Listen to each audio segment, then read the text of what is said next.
Bonjour à tous. Donc on est ravis ce soir de vous accueillir pour cette table ronde bien particulière. Alors tout d'abord, c'est vrai que c'est la chère Marque et Valeurs qui organise cette conférence, mais on ne va pas parler beaucoup de marques, mais beaucoup de valeurs. Ce soir, on est ravis donc de parler de cet ouvrage que je vais prendre en main. Voilà, Vendeurs, libérez votre potentiel.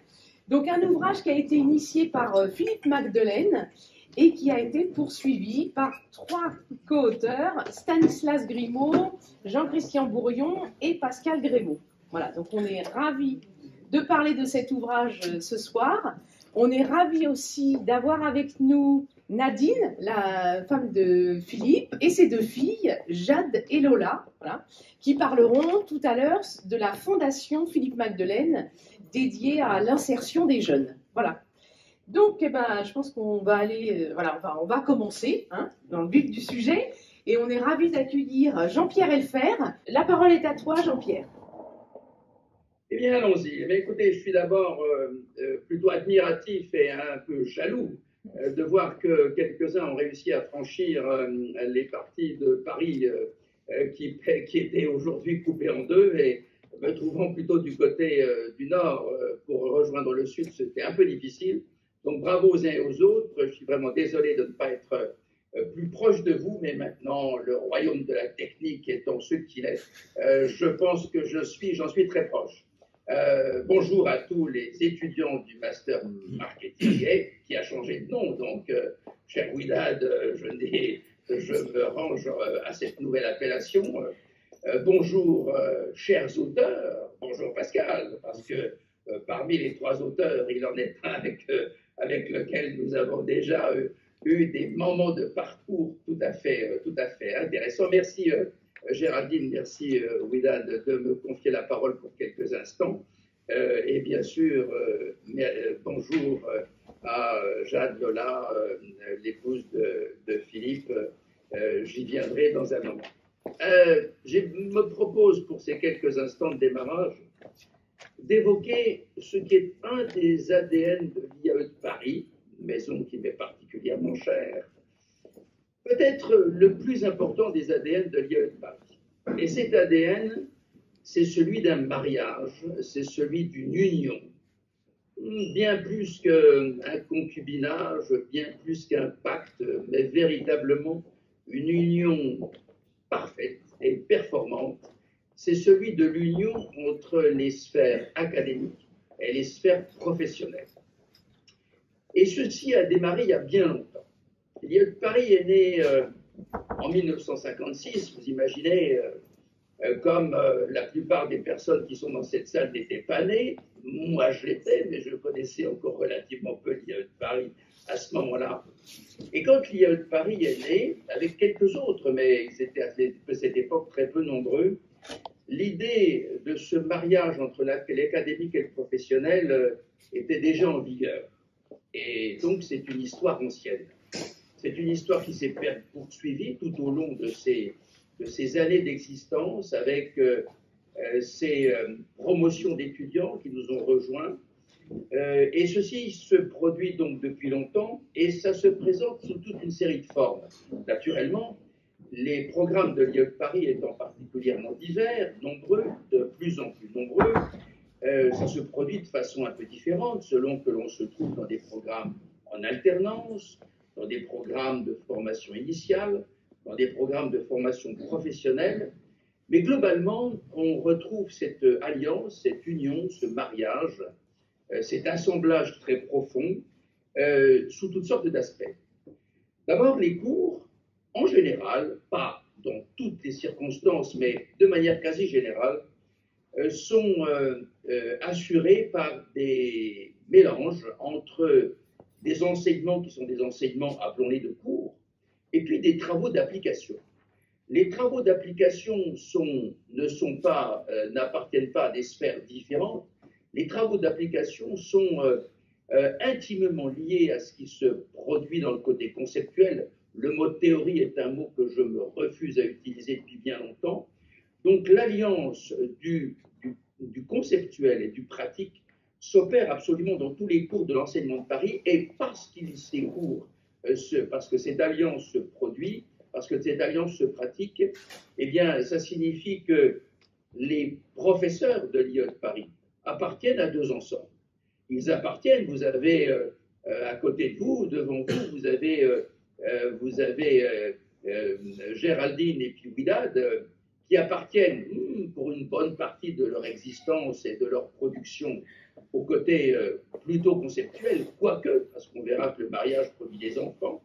Et puis il y a à côté de cela ceux qui sont des praticiens, ceux qui viennent de l'extérieur, ceux qui viennent du monde professionnel, et Pascal, vous en êtes, qui font qu'ils apportent leur expérimentation, ils apportent leur connaissance, ils apportent leur pratique, ils apportent leur expertise dans les domaines qui sont les leurs, dans les organisations et les entreprises auxquelles ils appartiennent.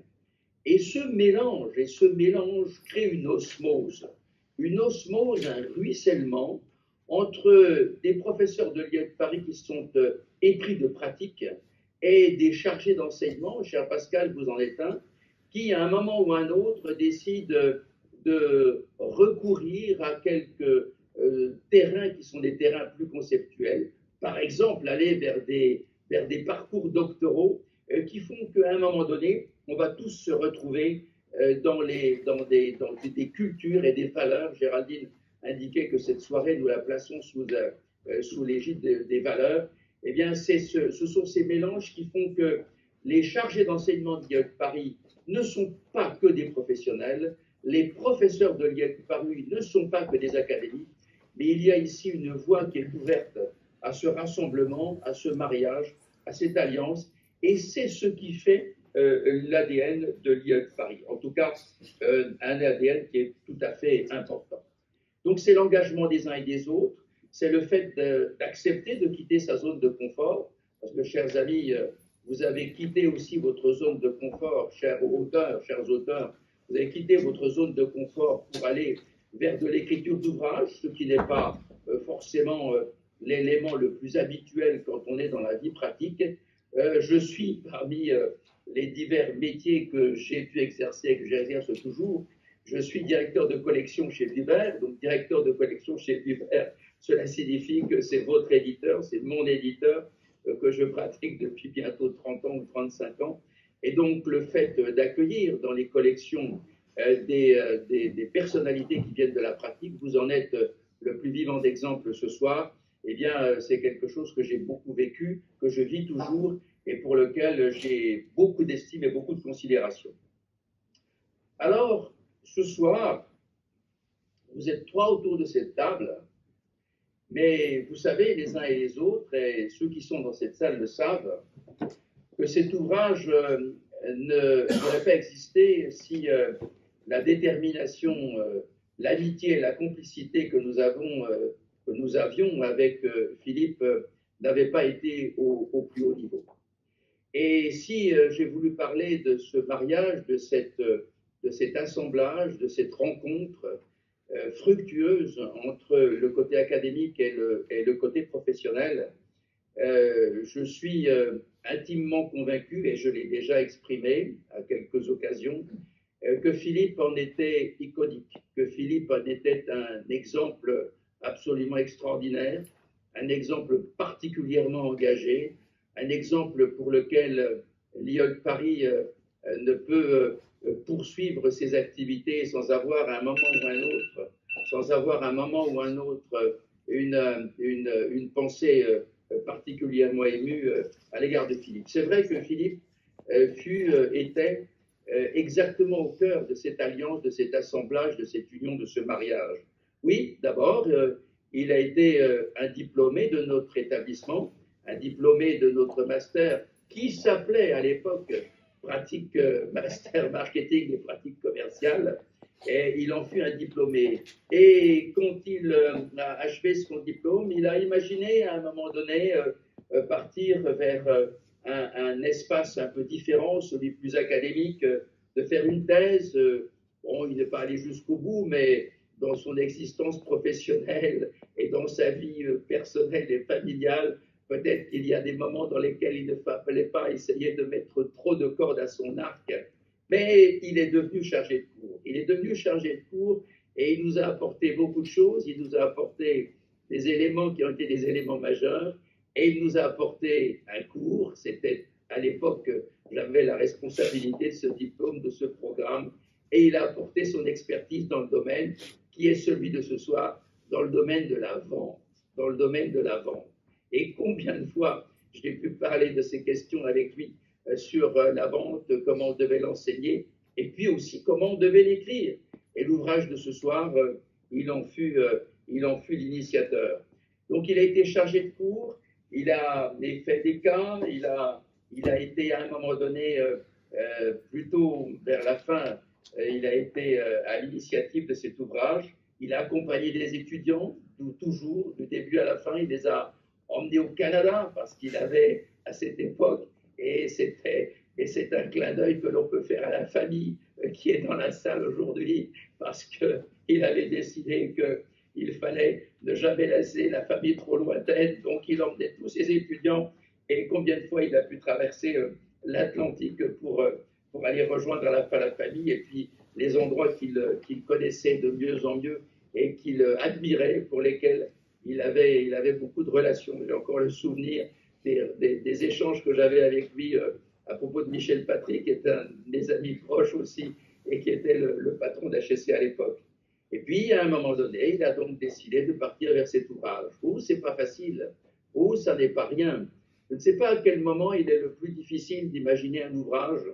Bien sûr, il y a le moment de l'idée, il y a le moment du concept, et puis il y a ce moment exceptionnel qui consiste à réunir autour de soi des auteurs, ceux qui sont ce soir autour de cette table, et puis qui vont nous exposer tout ce qu'ils ont pu mettre à l'intérieur de cet ouvrage. Mais c'était pour moi, pour l'ouverture de cette soirée, encore merci à Géraldine et à Ouidad, ça me permettait de saluer la famille de Philippe qui est là.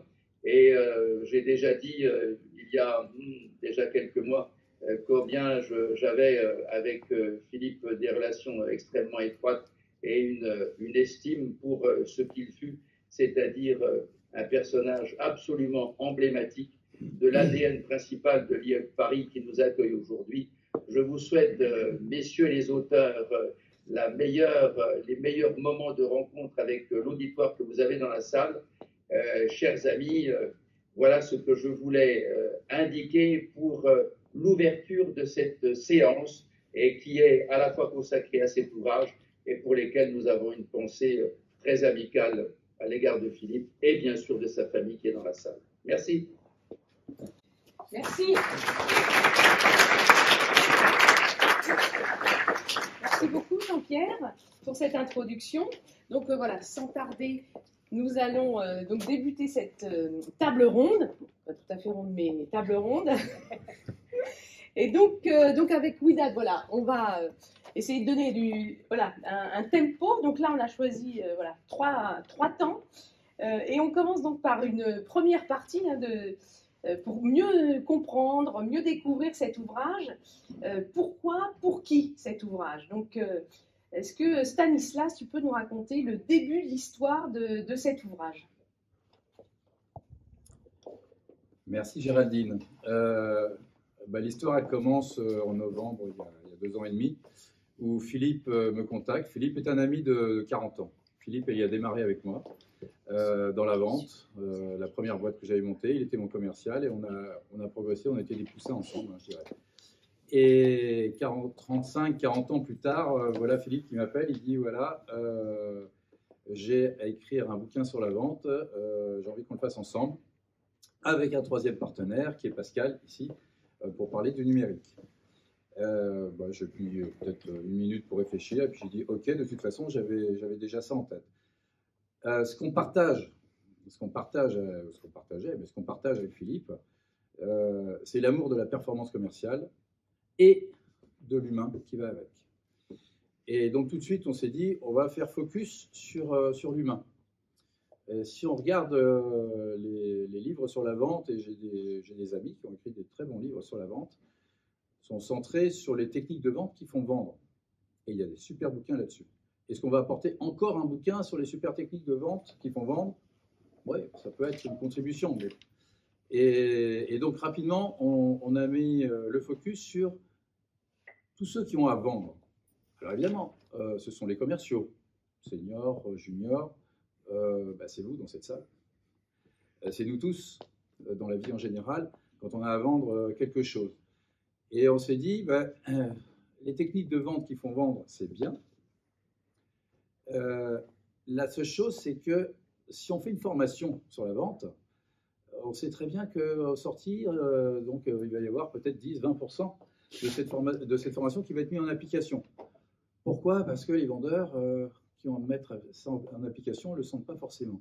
Donc on s'est intéressé à qu'est-ce qui fait qu'on ne fait pas au frein à la vente. Donc on a fait un focus sur les vendeurs, sur tous ceux qui ont à vendre, pas que les vendeurs. Donc le pour qui, pourquoi, c'est pour qui? C'est pour les vendeurs. C'est pour tous ceux, les techniciens qui ont à vendre, c'est pour tous les responsables commerciaux qui coachent leurs vendeurs pour qu'ils se progressent, et pour aider à dépasser les difficultés inhérentes à chacun d'entre nous. Moi, je vois dans cette salle, je ne sais pas, là, vous êtes peut-être 30-40, 30-40 personnalités différentes, et dans la vente, 30-40 difficultés différentes. Et donc, on a décidé d'axer ce livre sur ce thème-là, sur, on va dire, les freins à la vente, en balayant la vente du point de départ, c'est-à-dire de la prospection, jusqu'à la fidélisation des clients et en reprenant toutes les étapes de la vente et toutes les difficultés qui ont pu être rencontrées. Voilà un petit peu la genèse et l'objectif du livre. Et si on pousse un petit peu plus loin par rapport à la cible, donc tu le disais un petit peu, donc c'est pas uniquement les vendeurs. À qui s'adresse aussi cet ouvrage? Enfin, comment on peut élargir Alors, je dirais, par exemple, si je prends des vendeurs que j'appelle seniors, c'est-à-dire des vendeurs qui ont 10, 20, 30 ans d'expérience, qu'est-ce qu'ils vont retrouver dans ce livre-là? C'est comment je peux progresser, comment je peux me développer. Je veux dire, j'ai du mal à vendre mon prix, j'ai du mal et comment je peux encore progresser? Un jeune vendeur qui démarre, beaucoup de jeunes dans la salle, je veux dire, quand on démarre, c'est donnez-moi des éléments, des fondamentaux pour que je puisse démarrer. Donc c'est fait pour les jeunes vendeurs qui démarrent. Dans bon nombre de sociétés, je veux dire, des gens qui ont des fonctions techniques et qui vont chez les clients, on leur demande de plus en plus d'avoir un relationnel commercial, de remonter de l'info, voire de faire des propositions presque aux clients. Donc c'est bien pour les techniciens, pour tous ceux qui sont en contact de la clientèle, pour tous les managers commerciaux. Parce que je le vois, ayant beaucoup coaché de managers commerciaux dans ma carrière, la difficulté de faire progresser les vendeurs quand ils bloquent sur quelque chose, quoi. Et donc le but, c'est de pouvoir aider chacun d'entre nous à dépasser les difficultés que l'on peut rencontrer dans le domaine de la vente. Et le client, il peut être aussi en interne, dans l'entreprise. Absolument. Ouais. Absolument. Et le client, il peut être aussi, je cherche un boulot et c'est le futur employeur. Et voilà, c'est large. En fait, quand je parle du livre à des gens qui ne le connaissent pas, ils disent, mais en fait, c'est la vie. C'est la vie en général, quoi. Et ça, c'est ce qu'on partageait avec Philippe. Tu peux enchaîner si tu veux. Enfin, je veux dire, tu peux enchaîner d'autres questions et vous pouvez... Non, parce que là, c'est la partie sur les enjeux. Avant la prochaine, bonjour à tous et à toutes et merci d'être là ce soir. Je voudrais revenir sur ce que Stan vient de dire et compléter ta question. En France, le mot vendeur est souvent associé à la vente en magasin. Donc, je voudrais ouvrir le spectre de tous ceux qui peuvent être intéressés par cet ouvrage. Moi, je travaille beaucoup dans tout ce qui est les métiers de l'informatique. Avec des grosses sociétés françaises, on a d'excellentes pépites en l'occurrence. Et ce livre, il intéresse les chefs de projet qui sont en lien avec des clients en permanence, qui sont sur de très gros projets et qui ont à gérer des équipes avec des clients internes déjà. Est-ce qu'il faut négocier en interne, souvenez-vous de l'adage, mon Dieu, protège-moi de mes amis, mes ennemis, je m'en charge. La difficulté quand on gère un projet dans une très grosse société, c'est d'abord d'obtenir l'assentiment de son équipe et l'assentiment de sa hiérarchie. Donc, on est en train de vendre son projet. Et oui. Et puis, il y a bien sûr le client lui-même. Un client, quand on fait du très gros projet, c'est du CAC 40 et ce n'est pas une personne. c'est toute une série de business units qui sont connectés les unes aux autres, qui n'ont pas les mêmes gouvernances, les mêmes zones de pouvoir, les mêmes égos, etc. Et donc là aussi, il faut arriver à vendre à chacune d'entre elles. Donc c'est un vrai travail de compréhension de personnes, mais aussi d'enjeux, de transactions, de pouvoir. Bref, c'est un vrai maillage. On est dans ce qu'on appelle la systémique. Et c'est quelque chose qu'on apporte dans cet ouvrage. Donc qui vous touche vous en tant qu'individu, mais au travers de toutes les relations que vous pouvez avoir, quels que soient les métiers dans lesquels vous êtes. Oui, Pascal, oui, voilà, rebondit. Bonsoir. Je rebondis là pour les questions qui vont venir. En fait, ce facteur humain dans la vente, on parlera du numérique après, mais c'est le focus, c'est le cœur de l'ouvrage. Et il y a quelque chose que ne peuvent pas faire les outils, en tout cas les intelligences artificielles aujourd'hui, c'est que pour vendre, il y a deux choses fondamentales, c'est créer la confiance et créer du désir. Et ça, c'est les émotions, ce sont les êtres humains. Et c'est ce qu'on aborde aussi à travers cet ouvrage, c'est comment on va essayer de synchroniser pour justement réussir à créer cette confiance. Parce que si vous créez ces deux éléments, la confiance, personne n'achète à quelqu'un à qui il n'a pas confiance. Je ne connais pas. Ou alors on le force. Et susciter le désir, c'est quelque chose qu'on ne peut pas résister. Une fois qu'on a le désir, on achète. Donc ça, c'est ces deux éléments importants et c'est au cœur de la relation humaine et de l'émotion. Oui, je vais me permettre de reprendre le flambeau. Merci pour toutes ces précisions. Alors, il y a une question qui nous taraude tous, hein, c'est qu'on parle de la vente, de la vente, de la vente. Est-ce que ce n'est pas un peu désuet aujourd'hui? Quels sont aujourd'hui les principaux défis des métiers de la vente et de la vente dans les entreprises et dans les entreprises à but lucratif ou non lucratif d'ailleurs? J'avais envie de vous poser une question, William. Là, déjà, à dire est-ce que la vente est désuet? C'est une question provocatrice. Alors, vous allez, je ne sais pas si vous connaissez le traitement de l'objection. On va y aller.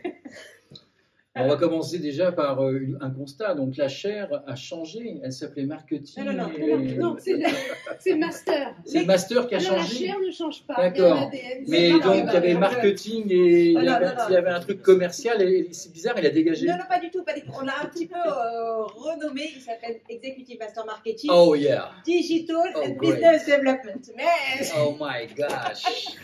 Voilà. Alors, peut-être, ça vous y est. faites le désir. Voilà. Et on ne peut pas créer le désir en français. Bon, je dis ça, je dis rien. Non, blague à part, là, vous mettez le doigt sur quelque chose de très intéressant et qui est en lien avec ce que Jean-Pierre nous donnait en introduction.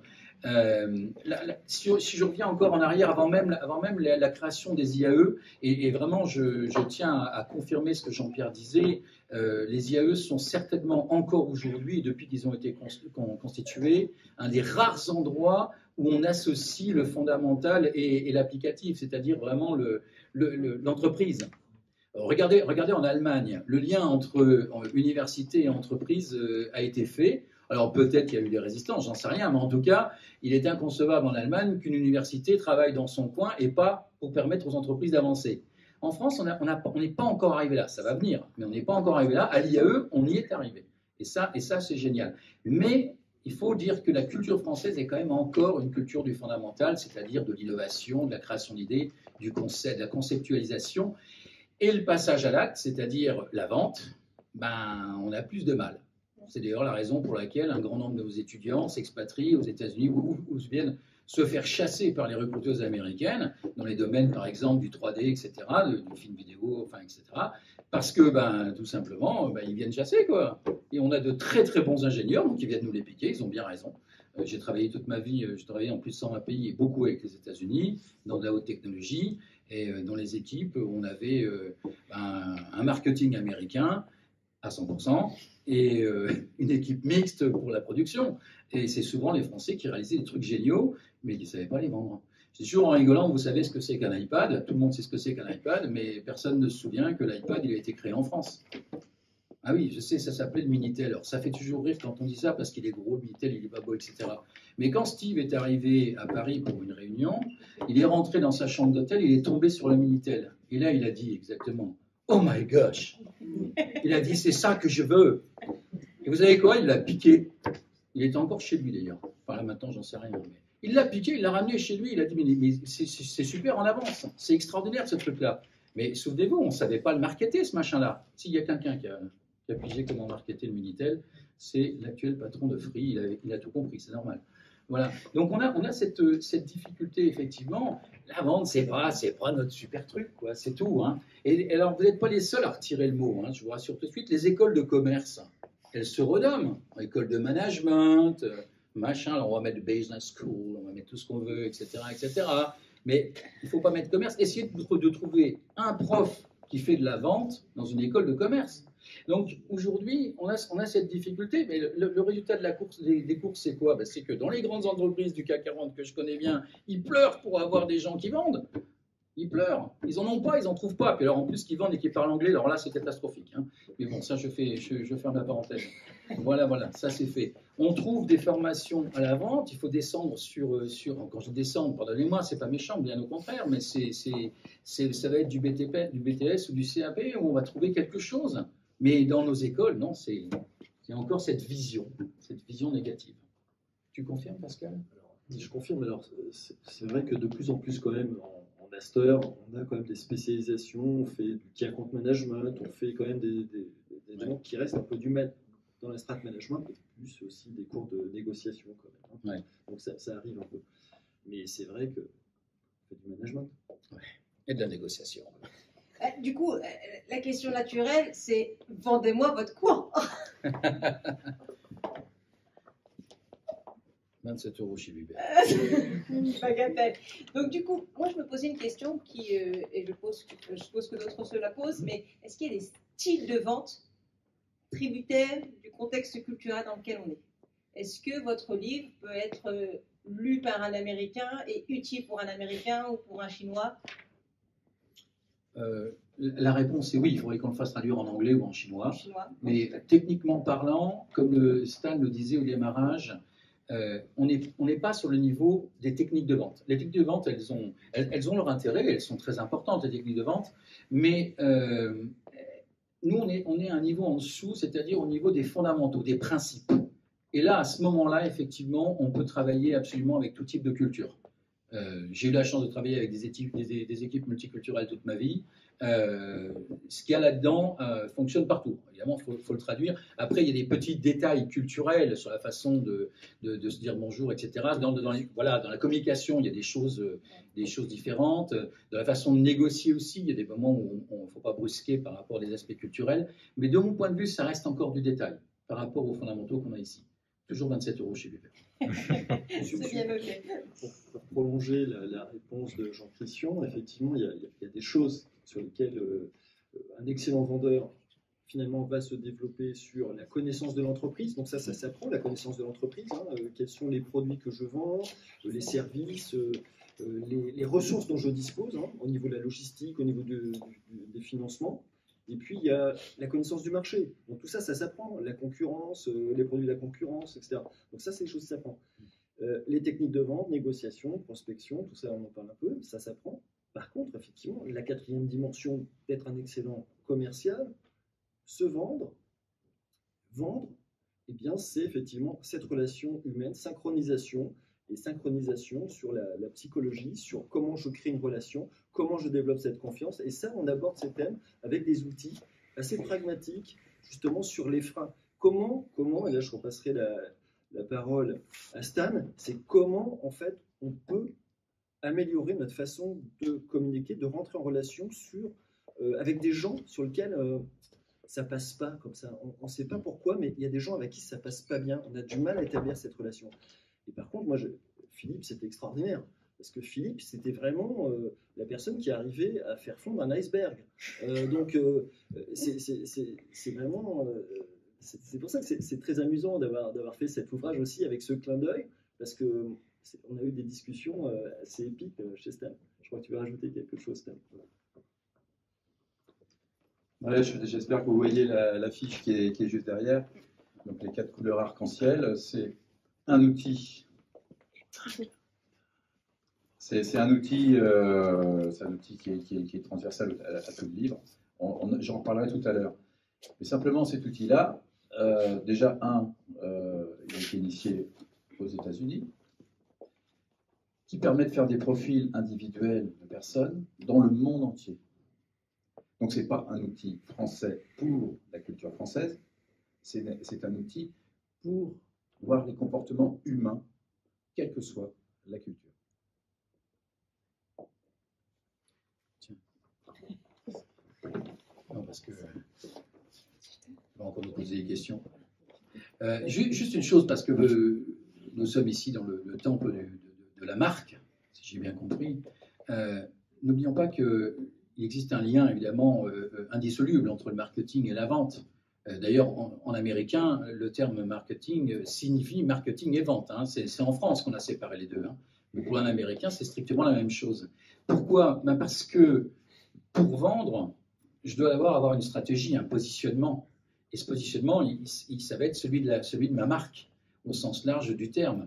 Et les actions commerciales qui vont être mises en place doivent être cohérentes et en ligne avec la marque. Ça commence par un slogan. Le slogan, c'est pas quelque chose c'est pas une communication comme ça à la va-vite.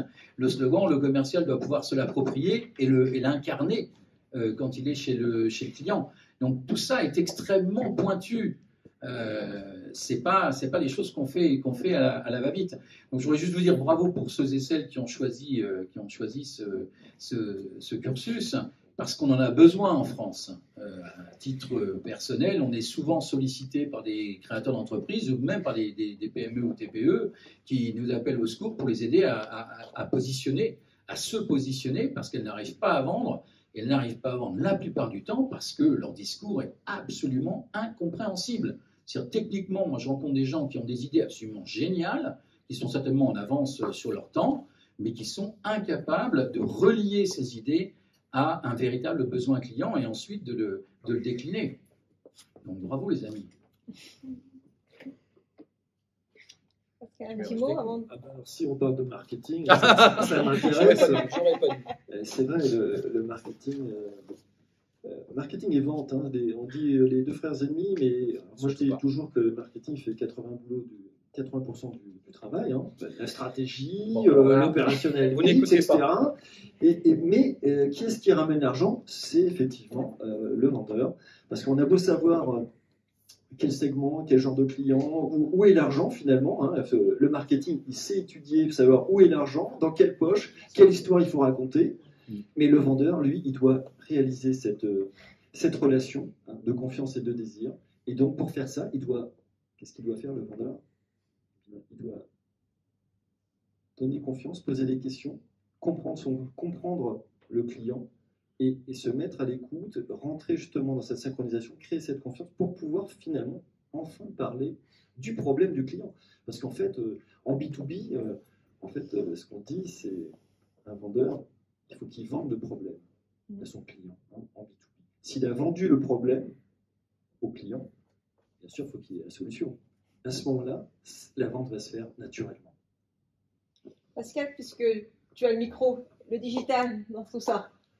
Alors le digital, effectivement, et c'est pour ça que en fait, avec Philippe et Stan, en fait, ils m'ont sollicité sur cette partie-là, parce qu'en fait, il y a une des problématiques aujourd'hui pour le monde commercial, c'est l'importance du numérique dans justement la relation client. La prédominance du marketing, des actions marketing par rapport justement, vous connaissez ici l'inbound marketing, l'outbound marketing, et justement quelle est la place pour le vendeur, le commercial, si lui il n'a pas forcément une approche numérique de son métier. Il y a une évolution, on parle de social selling pour ceux qui connaissent, c'est l'usage des réseaux sociaux pour justement rentrer dans un processus de vente. Et donc le gros impact, une des problématiques, c'est comment je vais rencontrer mon client, parce que effectivement, c'est pour ça qu'on aborde un peu cette partie prospection, mais le cœur de l'affaire, c'est que ayant moins d'opportunités de rencontrer mon client, eh bien ça va devenir un enjeu crucial pour le vendeur. C'est pour ça qu'il faut être très bon quand on est en face du client. Peut-être une petite précision sur le fait que, bien sûr, le social selling est absolument incontournable, mais le terme est abusé parce qu'on ne vend pas sur les réseaux sociaux. Alors, sauf bien sûr pour le e-commerce, bien évidemment, ça c'est leur job.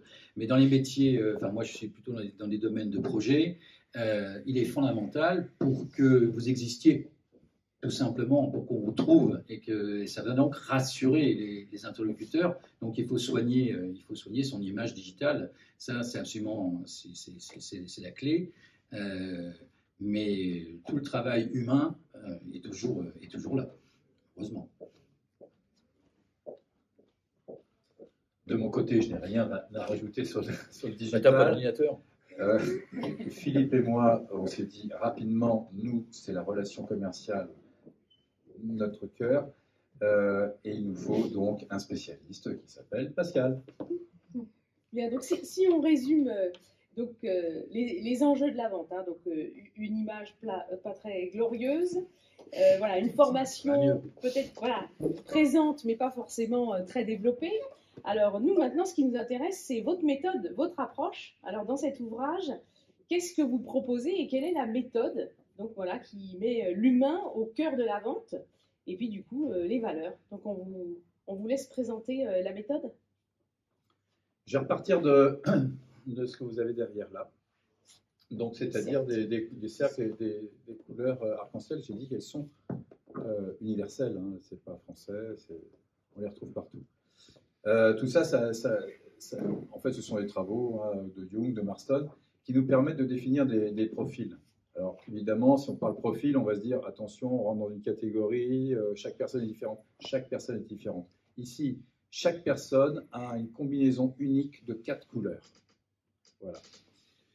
Et ces couleurs-là, le gros intérêt, c'est que dans le monde commercial, c'est visuel, c'est compréhensible rapidement par les vendeurs et dans la relation avec le client. Donc pour le vendeur, se remettre en question, c'est-à-dire là où sont ses vraies forces et là où sont ses vraies difficultés et points d'amélioration, et dans la relation, parce que évidemment, un vendeur, il va avoir un mariage spécifique de ces 4 couleurs, et il va rencontrer un client qui va avoir la même chose, c'est-à-dire lui-même ayant ces 4 couleurs. Je vais prendre tout de suite un ou deux exemples très simples. Je ne vais pas vous le détailler. Je vais projeter tes slides. D'accord. Mais tu peux...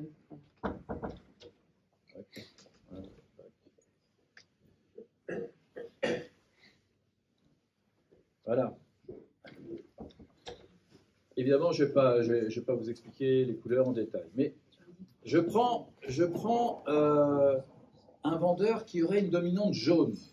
Et vous avez remarqué déjà nos 3 personnalités comme elles sont différentes. Ici, vous avez 2 garçons dont le jaune est particulièrement développé. Voilà. Donc, vous pouvez avoir ici...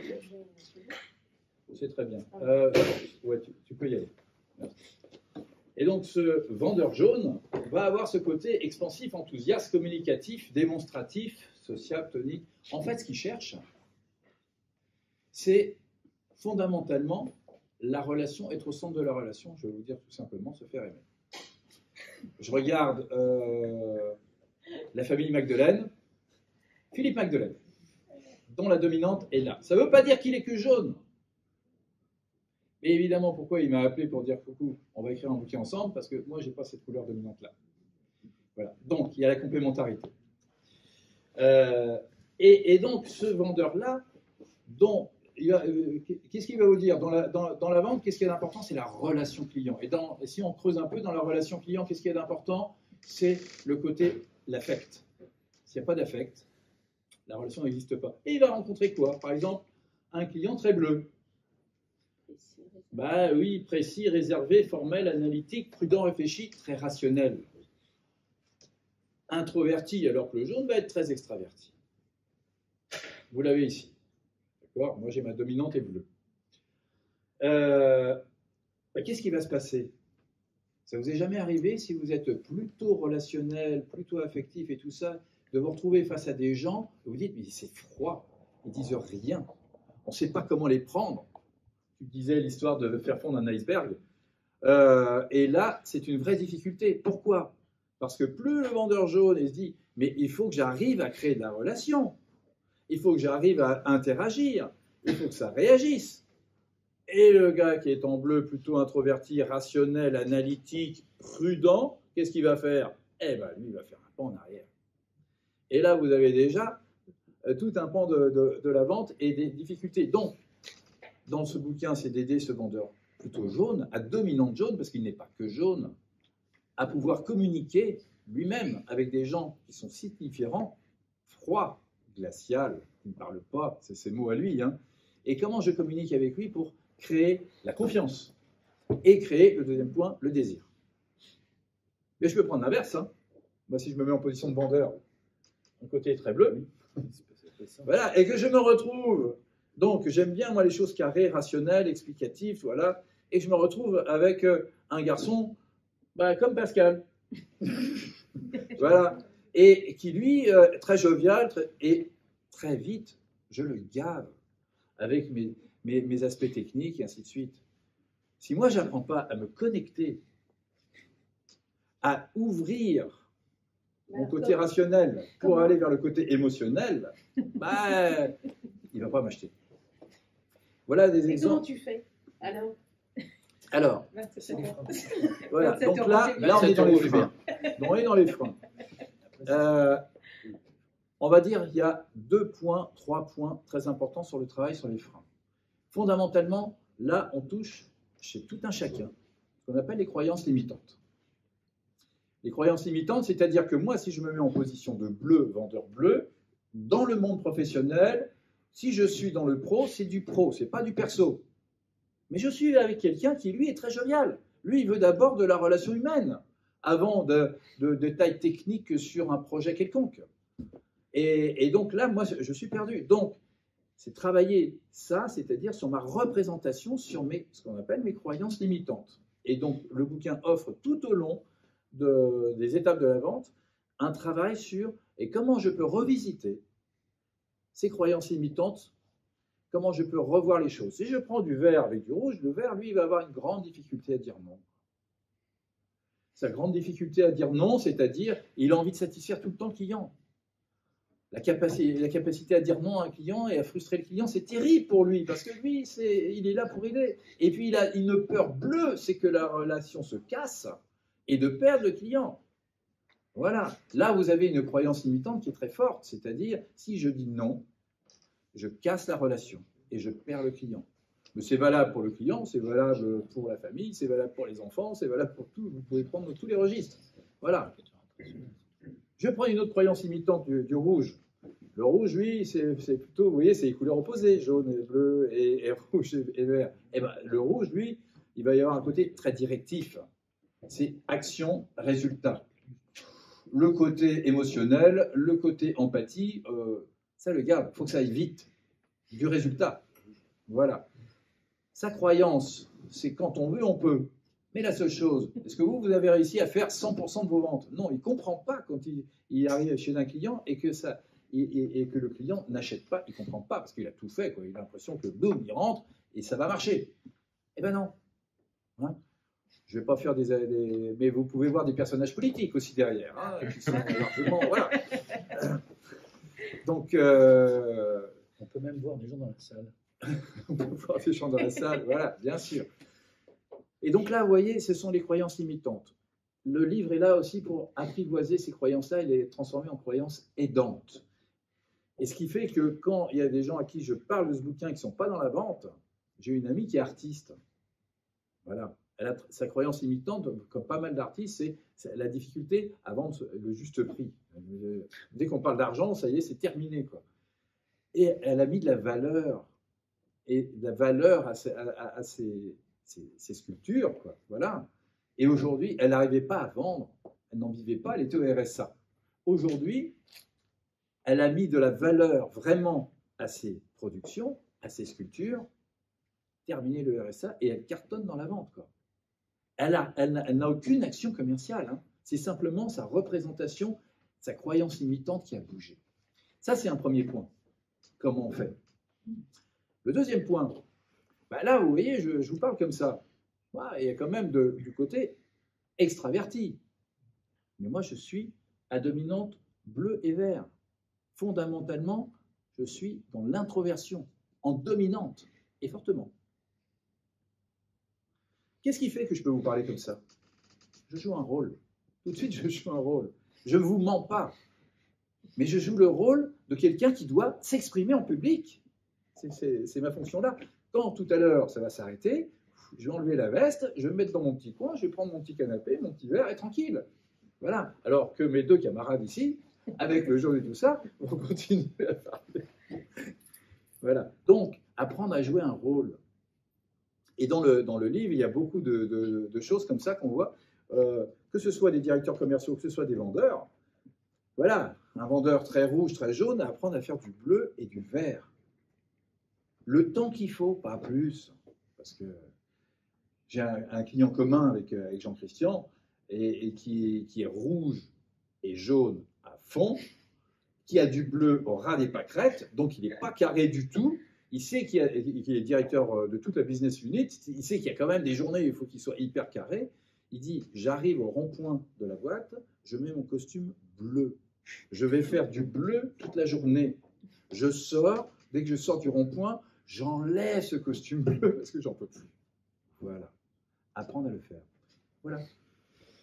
Oui, très bien, oui, très clair. Super. Alors, Tu as été très clair. Vraiment, tu as été incroyablement jaune. Hein, Très mais franchement, là, c'est magnifique.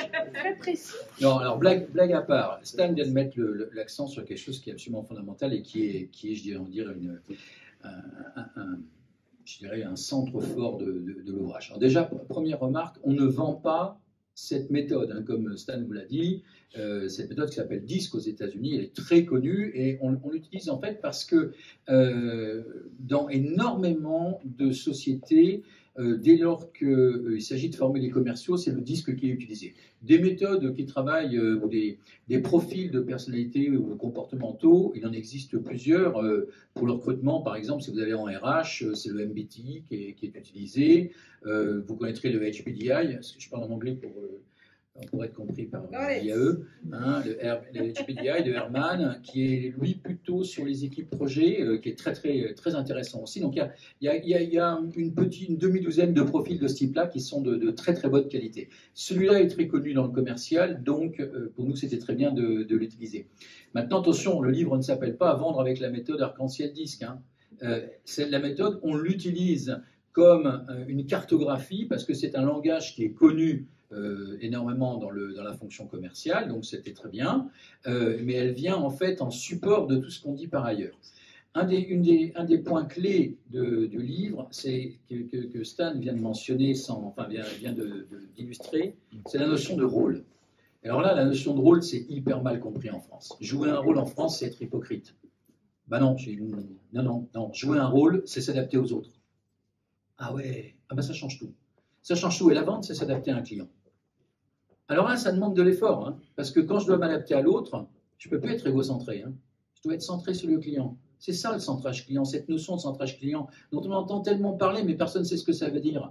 Ça veut dire de l'effort. Ça veut dire, comme Stan vous l'a illustré déjà, mieux me connaître moi-même, savoir effectivement quelles sont mes croyances limitantes, quels sont mes propres désirs, quelles sont mes façons d'être, et puis ensuite comprendre en face qu'il y en a d'autres, et puis s'ajuster. Et c'est du boulot. Mais c'est un boulot extraordinaire. Pour moi, c'est un des plus beaux métiers du monde. Je rajoute un petit mot, en fait, dans le concret. En fait, quand on présente cette méthode en formation avec des commerciaux, donc quand on dirige une équipe commerciale et qu'on travaille avec cette méthode, eh bien, tout de suite, il y a des yeux qui s'écarquillent. Parce qu'il y a la découverte de « Ah, mais oui, mais c'est pour ça qu'avec ce client-là, ça ne marche pas.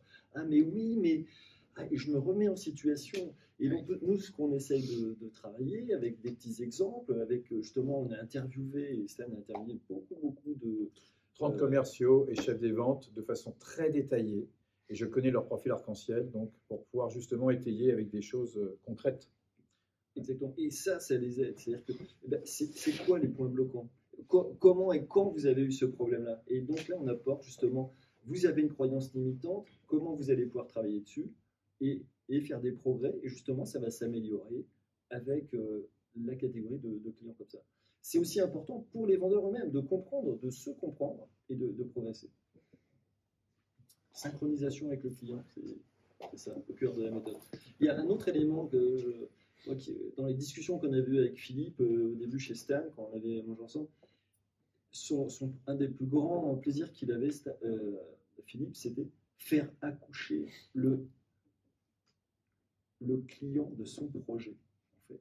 Faire accoucher le client de son projet, de l'aider à bâtir son projet. Et ça, c'était vraiment, ça, c'est vraiment la satisfaction du commercial. C'est pas vendre qui est important, c'est rendre service. Et ça, dans la notion de vendre, c'est pour ça qu'en France, on a ce problème. Parce que la vente, c'est un service, c'est du conseil, c'est de la création de valeur. Et ça, on l'oublie trop dans les écoles de management.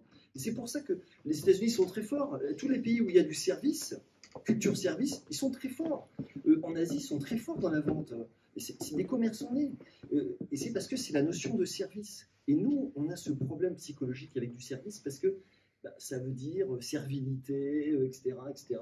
Et voilà, ça va à l'encontre de certaines valeurs. Et je pense que ça, c'est un des points bloquants. Mais il faut rendre, voilà, c'est quelque chose de très noble, le service. Très, très noble. Et ça, ils l'oublient. J'ai envie de revenir sur ce point-là. Moi, il y a quelque chose qui m'a marqué. Bon, vous êtes au courant qu'il y a eu des changements politiques il y a quelques mois, et l'Assemblée, la structure de l'Assemblée nationale a été différente. Le gouvernement n'avait plus de majorité, et donc il fallait composer. Et regardez les articles de presse de cette époque-là. Qu'est-ce qu'on a lu dans la presse? Dans tout type de presse, hein. Moi je lis un peu tout. On a lu, oh là là, c'est terrible, on va devoir faire des compromissions, on va faire des compromis, quelle horreur!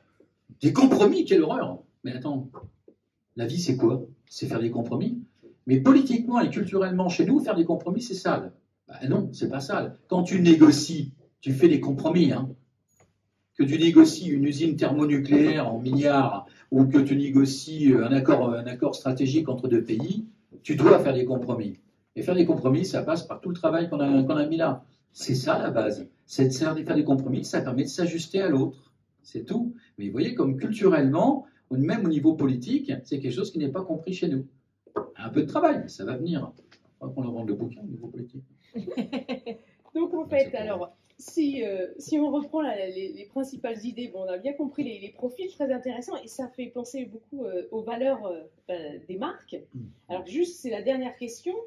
La marque dans tout ça, parce que en général, les gens qui travaillent dans ces entreprises, il y a une marque et donc derrière il y a des valeurs, il y a une façon de représenter la marque. Et du coup, alors on compose avec le client, mais on compose aussi avec la marque qu'on représente. Enfin, voilà, juste en 2 mots, puis on terminera là-dessus. On en a parlé tout à l'heure. Hein. Non, bon, La marque, ouais. Tout démarre par alors, si on veut vraiment remonter, prendre de la hauteur, tout démarre par un rêve, qui est le rêve de l'équipe dirigeante. Ça doit commencer par ça, une entreprise.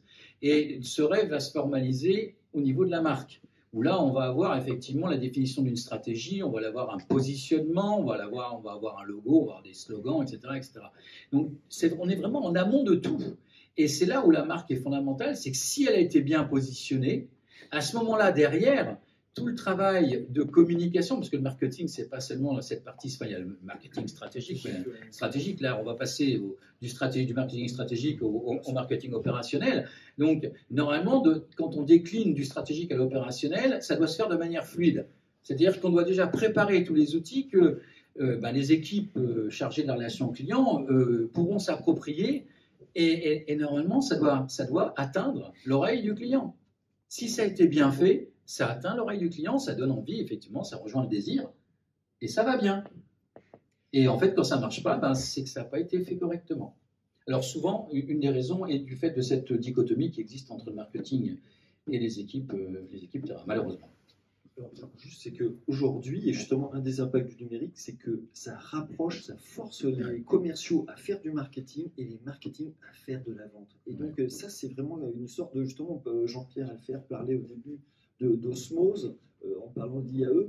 Et aujourd'hui, je pense que cette force du numérique, le parcours client est aujourd'hui aussi bien travaillé par les équipes marketing que par les commerciaux. Donc c'est vraiment, ils sont obligés de travailler main dans la main parce que les messages numériques, la génération de leads, de contacts clients, etc. Tout ça, c'est tout le monde fait de la vente, hein, le marketing commercial. Et juste un dernier point sur le marketing. Vous savez qu'on n'est plus au 4P sur l'opérationnel, au 7P. Hein. Moi, j'ai mes cours de PC, là. On donc les 7 P. Et dans les 7 P, il y a les process, il y a les people et les physical evidence. Et donc les people sont vraiment maintenant au cœur de la vente, mais aussi de la création de valeur. Une entreprise aujourd'hui, ce sont les services. Aujourd'hui, on n'achète pas un produit, c'est une utilisation qu'on achète. Et ça sert à quelque chose, c'est la valeur. Et donc ça, c'est important. Et création de valeur, ça passe beaucoup par les gens, parce que le client, aujourd'hui, vous avez remarqué que vous faites autant. Vous prenez l'avion, le restaurant, vous allez dans tout ce que vous faites, dans les transports, vous êtes co-créateur de la valeur du service. Vous êtes acteur. Aujourd'hui, c'est vous qui enregistrez, c'est vous qui commandez votre billet, c'est vous qui allez. Vous faites tout, quasiment. Vous enregistrez au voyage. Vous êtes création de valeur. Je reste là 2 secondes sur les 7 P. Non, mais c'est super important. J'ai un conseil à vous donner parce que vous êtes jeune et c'est génial. Ne faites pas les erreurs des anciens. Ne restez pas dans votre business unit. Les 7 P, ça veut dire que quand vous êtes en marketing, par exemple, ce qui a priori va être votre cas, quand vous arriverez dans vos entreprises, allez faire un tour du côté de la production, allez faire un tour du côté du commercial, allez rencontrer tous ces gens-là. Là, casser les effets de silo, c'est fondamental, absolument fondamental. Imprégnez-vous de ce qu'ils ont à vous dire. Ils ont un regard de la marque qui est différent, il va être différent. Et imprégnez-vous d'eux. D'abord, ils vont vous adorer et ils vous aideront fatalement un jour dans votre carrière. Donc ça, c'est génial. Et en plus, vous allez aussi vous nourrir et ça vous aidera à positionner encore mieux votre marque. Donc vraiment, allez-y à fond. Je ne suis pas un spécialiste de la marque, mais si je reprends les 4 couleurs, vous pouvez vous amuser avec les 4 couleurs sur la notion de marque. Je parlais d'un client commun qu'on a avec Jean-Christian. C'est fou, lui, il faut aller vite et obtenir du résultat vite, de la performance et de la performance. C'est une entreprise qui est très rouge. Donc, voilà. Une entreprise qui sera très bleue, c'est une entreprise qui sera très dans les choses carrées, dans le process, dans le détail, dans la sécurité. Voilà. Une entreprise qui sera très verte, c'est dans le soin, dans l'attention à l'autre, dans l'attention au client, dans l'attention interne, client externe. Voilà. Une entreprise très jaune, c'est le VIP. Donc le client est VIP. Voilà. Et donc c'est plaisir et VIP. Voilà des exemples. C'est-à-dire qu'on peut prendre les couleurs arc-en-ciel et s'amuser avec la marque. Très bien, merci. Alors voilà, juste les derniers mots retenus de cette table ronde. Donc c'est faire accoucher le client de son projet.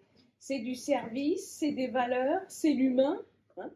Un mot chacun et on passe la parole à la salle et surtout aussi les gens en Zoom. Vous pouvez déjà écrire vos questions sur le chat sans problème, on les lira. Alors un mot. Bon, 2. Non mais 2, c'est 2. Je vais dire 2 mots parce que je reviens à mon amitié avec Philippe, performance et humain. Voilà. Donc, vous avez les 4 couleurs quand je dis ça. Allez, je tente un mot. Adaptation. Moi, je pense que en fait, le numérique renforce l'humain. Merci beaucoup. Merci.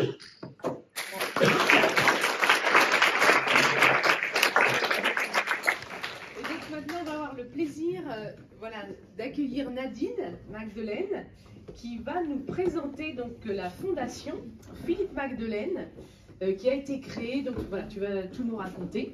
Voilà. Je vais vous lire surtout. Oui, tu m'as dit. Oui. Non, mais il n'y a pas de problème. On est entre nous. Je sais que ce n'est pas un exercice que tu fais souvent. Voilà. Si Philippe il était tout jaune, moi je suis très bleue. Voilà. Donc dès que je vais avoir fini, je vais aller vite me cacher au fond de la salle. Avec Stan. Donc avec Stan. Donc effectivement, je suis Nadine, la femme de Philippe. Donc je viens vous parler du fonds Philippe Magdelaine, PAC Solutions.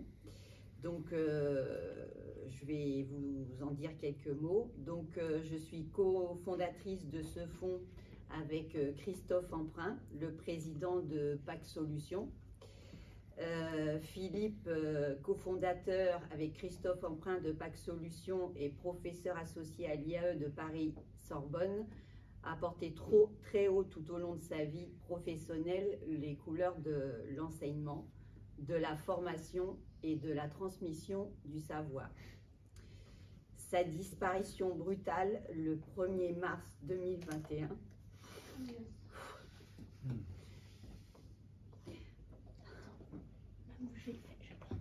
non, ça va.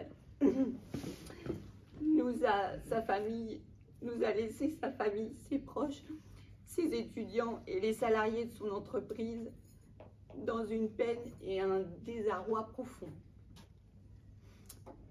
Nous avons souhaité prolonger son enthousiasme et ses convictions avec la création du fonds Philippe Magdelaine PAC Solutions, dont la vocation sera de promouvoir la transmission de la connaissance, l'aide aux étudiants et l'insertion par le retour aux études des jeunes en difficulté. Ce projet, Philippe, de son vivant, l'avait souhaité et œuvrait à sa fondation. En partenariat et en lien avec des associations des écoles, le fonds mettra en œuvre des actions auprès des jeunes et des étudiants, tant sur le plan matériel et financier que dans l'accompagnement pédagogique et psychologique. Les futurs projets seront déclinés dans les prochains mois et nous ne manquerons pas de vous les communiquer. Depuis sa création officielle en février 2023, certains et certaines ont spontanément et chaleureusement contribué à titre personnel et aussi institutionnel à la constitution des premières actions qui vont permettre de faire naître les premières actions et les premiers projets.